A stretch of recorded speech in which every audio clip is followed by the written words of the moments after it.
Ladies and gentlemen, what is up? Welcome back to World of Tanks. Today, I am back with yet another From the Past episode.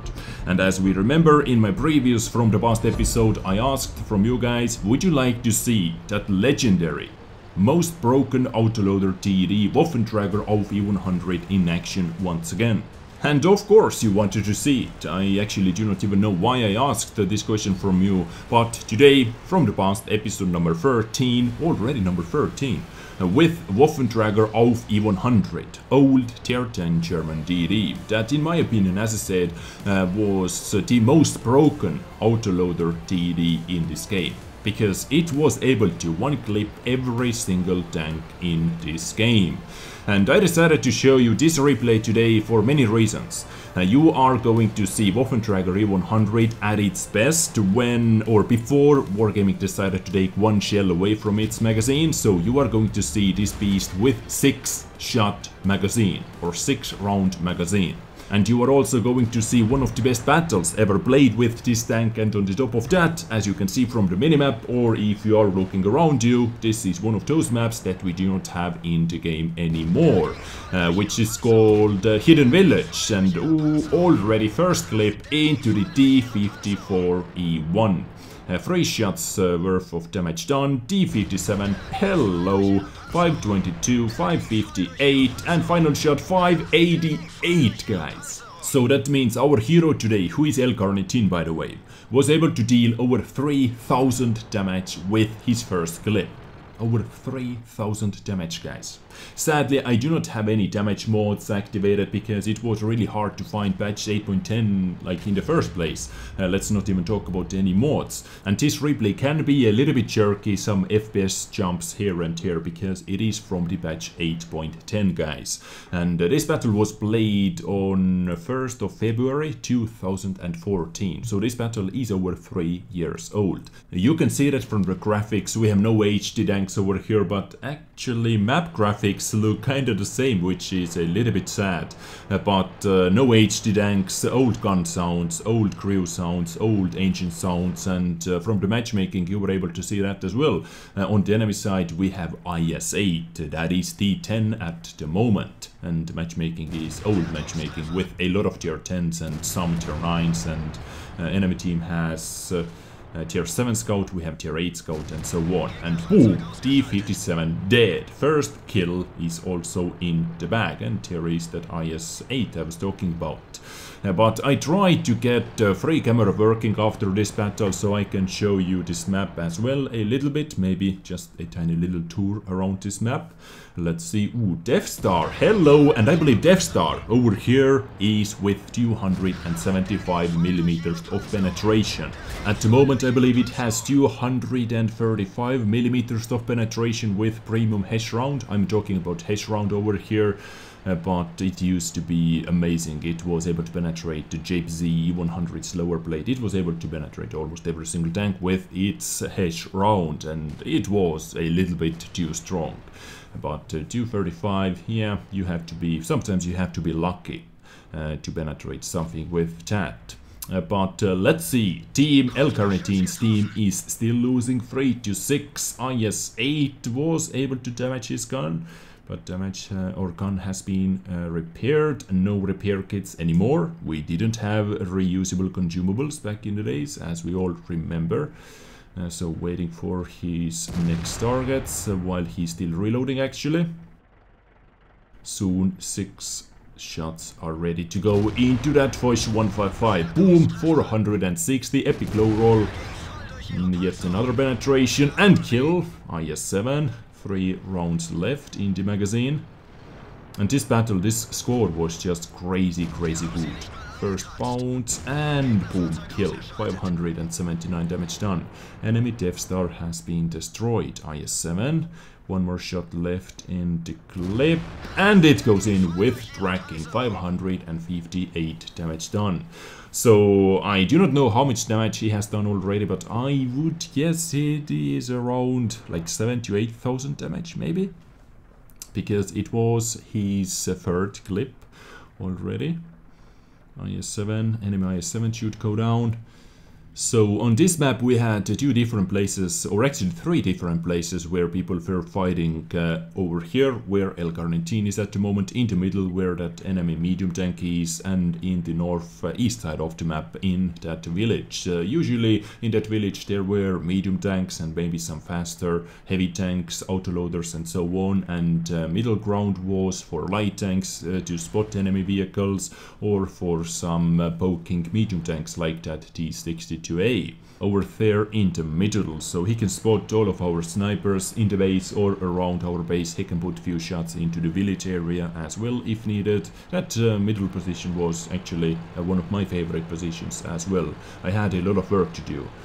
Almost every single battle when I decided to go into the middle, but hello D54 and Badger 25T, and wow, that Badger 25T made the biggest mistake in this battle. You never stay out in the open versus Waffentrager bloody E-100. You never trade with this tank, you never do that, because he can kill you from full HP to no HP without any problems. And even in this situation, if that IS-8, let's say, if he would have been tracked, Waffentrager had a potential to knock out T-54, Badger 25T and that IS-8 with one single clip. This is how crazy this tank was. But IS-8 needs 2 more shots to be dead. First shot goes into the tracks, no damage done. Second shot goes in as well, 522 damage done. And that IS-8 panicked and missed his shot. And our non-HD AMX-50B is moving in. So 753 HP left, and I'm pretty sure he's at 10k damage or something like that, or something crazy like that. He has to be over 10,000 damage done already. 50B picks up IS-7, and it is time to move on. We haven't spotted enemy IS-4, so that guy is still missing. Jagdtiger is still missing, and IS-7 as well. No last known position information. We didn't have that in the batch 8.10. But let's see who is behind door number 1. And hello, full HP IS-4, who is actually AFK. So perfect situation for Waffentrager. Second shot, third shot, fourth shot, and fifth shot takes the kill, and he actually had one more shell left in the magazine. So tier 10 heavy tank IS-4 from full HP to no HP with 5 rounds and 1 round left in the magazine. Just mind-blowing. Mind-blowing. And by the way, if you haven't seen that from the chat already, this battle was played on the Russian server. So it was one of the best battles with this tank on the Russian server as well, but it wasn't the best battle. I mean, not the highest damage done battle, but I still wanted to show you this one because of the map and because it is one bloody awesome and crazy replay. So full HP Jagdtiger has been spotted, LCarnitine is still reloading. Jagdtiger was able to hit one shot and puts LCarnitine down to 119 HP, but the question is enemy Jagdtiger ballsy enough to move in versus Waffentrager bloody E-100? And yes, seems like he is going to do that. Come on, back up. If you are lucky enough, you might be able to get at least one shot off. Jagdtiger is coming through the building. Come on, boom! Goes in, 473 damage done, but Jagdtiger picks up the kill. And I really like the blow-up sound. Just listen to this, guys. Oh, it is nothing. It is nothing. But the Jagdtiger is going to be destroyed as well, and LCarnitine was able to win this battle anyway. So let's see what he was able to get for this battle. Ace tanker for obvious reasons, 2304 experience, 131,000 credits, old sniper medal as we can see, and top gun. So guys, he did 14,635 damage. 14,635 damage. 6 kills, 1,536 experience. Quite low amount of experience for this kind of damage, isn't it? On the enemy side, that Jagdtiger actually did the most damage, and all the rest of the guys in the LCarnitine's team, well, kind of average result. 30 shots fired, 30 hits, and only 1 bounce versus that FE215B, if I remember correctly. What else interesting? 11 targets damaged, 6 kills, and 70k profit. So, ladies and gentlemen, this was one of the most broken tanks in this game. Waffentrager Auf E-100. Before it was kinda nerfed. Before it was, or its magazine was nerfed by 1 round. And I wanted to show you this beast at its best. In my opinion, this was this tank at its best, especially when it was able to snipe. It was simply a ridiculously devastating tank. I believe it is the best way to describe it. But now let's see if I'm able to get free camera working, and let's take a little tour around Hidden Village. And hooray, I was able to do that. So, Hidden Village, ladies and gentlemen, let's take a little tour. So, as I said, this area was usually for TDs, for sniping TDs, who started from the, what base was it, from the southeast base. TDs usually sniped from this position, a heavy corner, heavy hill over here, maybe some peeking medium tanks, some peeking heavy tanks once again. And on the enemy side, sniping TDs. I remember many JPZ E-100s over here, or Yacht Tigers, or Waffentragers, as we're able to snipe from here. So in the middle, area for light tanks, area for scouting. So as you can see, you have a little hill, you can drive up, boom, quick spotting, maybe quick shot as well, and you can back up easily without receiving any shots whatsoever. And this was actually kinda balanced. That middle area was kinda balanced, rock in the middle and stuff like that. So this village, Hidden Village. And why it was hidden, as you can see, we have mountains everywhere. Some volcano action as well on the top of that one.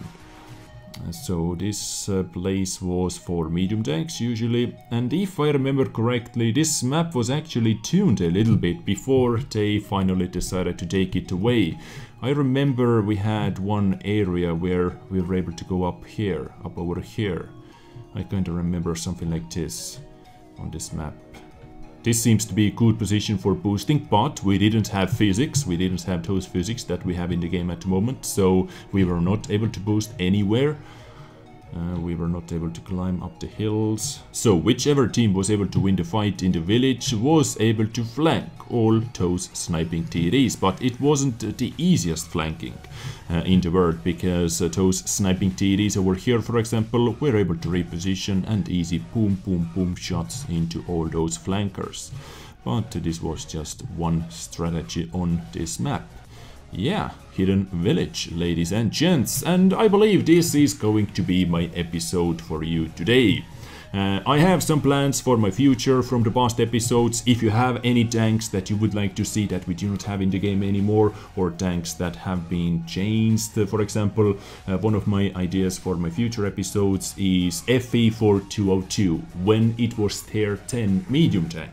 And I actually liked it when it was tier 10 medium tank. A lot of you guys didn't, but for some reason I did like it. So if you have any more ideas from the past episodes, maybe some maps even, then let me know in the comment section down below. But that is it from me. I thank you so much for tuning in. Take care and bye.